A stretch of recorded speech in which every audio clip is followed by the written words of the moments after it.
मनुष्य के जीवन में सम्मान का बहुत अधिक महत्व है।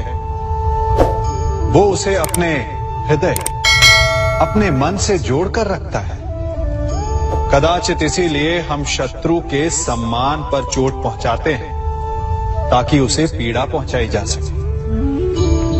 परंतु ऐसा करने से सावधान रहे मित्रों। शरीर पर लगी चोट मनुष्य भुला सकता है, परंतु उसके सम्मान को लगी चोट उसे जीवन भर पीड़ा देती है। और स्त्री के मान सम्मान पर लगी चोट उसे उस सीमा तक ले जाती है जहां उसे केवल प्रतिशोध दिखाई देता है।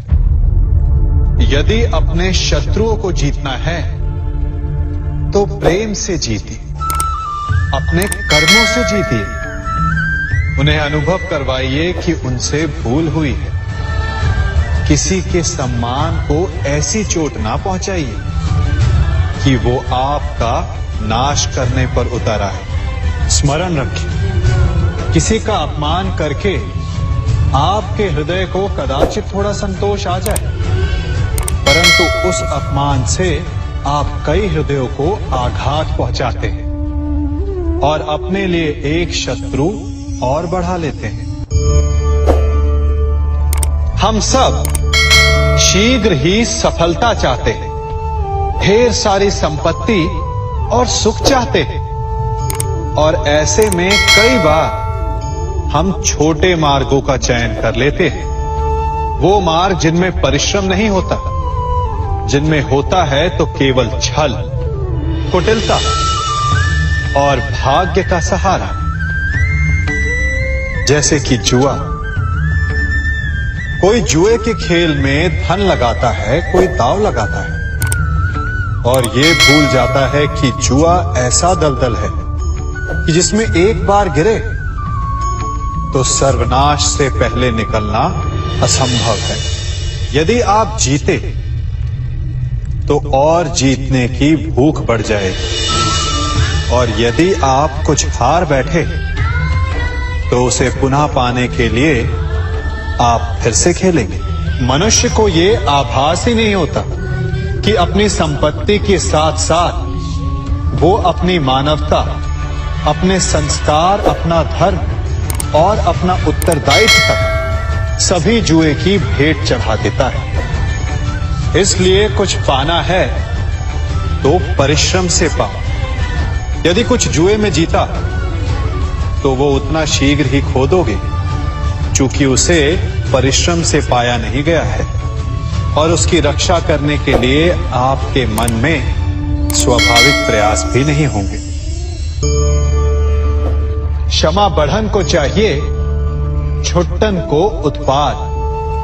क्षमा इस संसार में शांति का, सुख का मूल आधार है।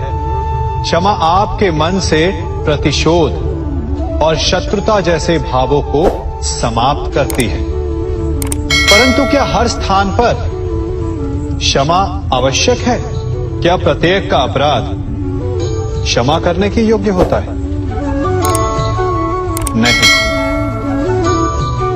कभी कभी उसे क्षमा करके हम उस व्यक्ति को और बड़ा अपराध करने की प्रेरणा देते हैं, और ऐसा ही अपराध है स्त्री का मान भंग करना, जिसमें क्षमा की कोई अवस्था नहीं। यदि सिंह भूल से गाय के बछड़े का अखेट कर ले तो उसे क्षमा किया जा सकता है, परंतु यदि वो नरभक्षी हो जाए तो उसके केवल दो स्थल होते हैं, या तो पिंजरा या फिर मृत्यु की गोद। कुछ परिस्थितियों में क्षमा के स्थान पर दंड देना आवश्यक होता है, चूंकि ये दंड का भय ही है जो लोगों को वो अपराध करने से रोकता है। संसार में सबसे बड़ा क्या है? अभिमान और बाहुबल, या विश्वास और आस्था? निश्चित रूप से बाहुबल के महत्व को नकारा नहीं जा सकता। मनुष्य अपने बाहुबल से पर्वत को मैदान बना सकता है, सागर सुखा सकता है, मरुस्थल में नदियां बहा सकता है, परंतु बाहुबल को सहारा होता है विश्वास का। यदि मन में विश्वास ना हो तो बाहुबल किसी काम का नहीं। वो कौन सा बल है कि मोर आकाश की ओर ताकते हैं? वो विश्वास ही तो है जिसके कारण वर्षा होती है और दोनों की प्यास बुझती है।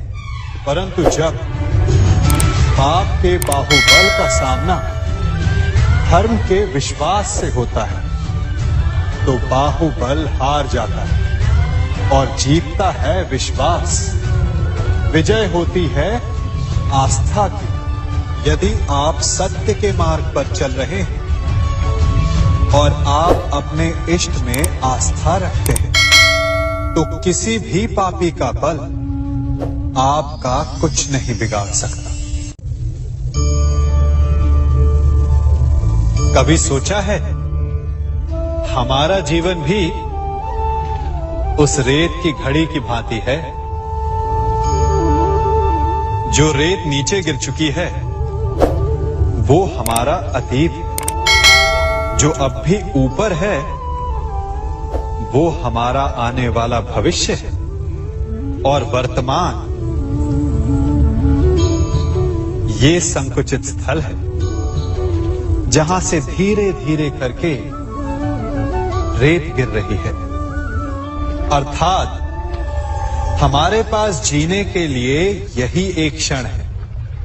उसका उपयोग कैसे करना है ये हम पर निर्भर करता है। जो बीत गया उसका दुख मनाना है या जो भविष्य में होने वाला है उसकी प्रतीक्षा में क्रोध करना है। सब कुछ करने के लिए यही एक क्षण है। प्रसन्न रहना है तो उसके लिए भी यही एक पल है। प्रतीक्षा करते रहोगे तो ये पल भी भूतकाल में बदल जाएगा। इसलिए आनंद के लिए, परोपकार के लिए प्रतीक्षा ना कीजिए। आपके पास जो पल है उनका भरपूर सदुपयोग कीजिए, क्योंकि इस घड़ी को पलटकर आप फिर से समय अवश्य गिन सकते हैं, परंतु अपना बीता हुआ समय आप वापस नहीं लौटा पाएंगे।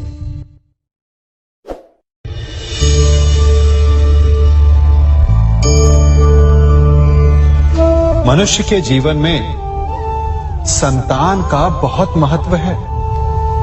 उस संतान के लिए वो कितने कष्ट सहता है, उसे पालता है, पोसता है, और यदि यही संतान संताप का कारण बन जाए तो क्या ये उसका दोष है? अधिकतर ये दोष हमारे लालन पालन का होता है। बचपन में बालक के हठ को मानकर हमें आनंद की अनुभूति अवश्य होती है, परंतु धीरे धीरे अपने बालक के हठ को मानकर उसके हठ के दास हो जाते हैं। एक हठी उद्दंड और असंस्कारी संतान उस सूखे वृक्ष के समान होती है कि यदि जिसमें आग लग जाए तो वो सारे वन को भस्म कर डाले। और स्मरण रहे, जब उसमें अग्नि लगती है तो सबसे पहले वो स्वयं के घर को ही भस्म करती है। इसलिए जब आवश्यकता हो तो अपनी संतान के हठ का विरोध करें, उसे रोके, क्योंकि यदि समय रहते ऐसा ना किया गया तो भविष्य में इस समस्या के परिणाम गंभीर हो सकते हैं। प्रतिज्ञा, वचन, ये सब मनुष्य ने समाज को सही दिशा में रखने के लिए बनाए हैं। वो मनुष्य ही क्या जिसके जीवन में नियम ना हो, जिनका वो पालन ना करे, परंतु समय के साथ चलने के लिए नियमों को बदलना भी आवश्यक होता है, क्योंकि ये आज का समय ही तो है जो बीत जाने के पश्चात इतिहास बन